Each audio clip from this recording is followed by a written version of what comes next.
ભાવનગરના ગારિયાધારનું રાણી ગામ બન્યું સંપર્ક વિહોણું. ચારે કોર ફરી વળ્યા શેત્રુંજી નદીના પાણી. રાણી ગામથી જેસર અને ગારિયાધાર તરફ જવાનો રસ્તો બંધ. 2 કિલોમીટર સુધી પાણીનું સામ્રાજ્ય.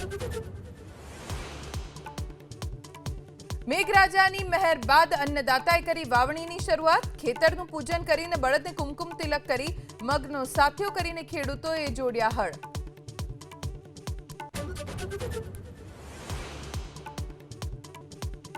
રથયાત્રાને લઈ આગામી 10 થી 17 જુલાઈ સુધી ગુજરાતના તમામ પોલીસ કર્મીઓ અને અધિકારીઓની રજા કરાઈ રદ.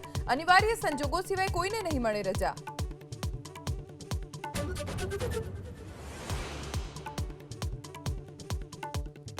ડાંગના ગિરિમથક સાપુતારામાં કુદરતે છૂટા હાથે વેર્યું સૌંદર્ય. વાદળો સાથે વાતો કરતું દેખાયું ધુમ્મસ. લીલાછમ પર્વતો, ઝાકળ અને વાદળોએ મોહ્યું સહેલાણી.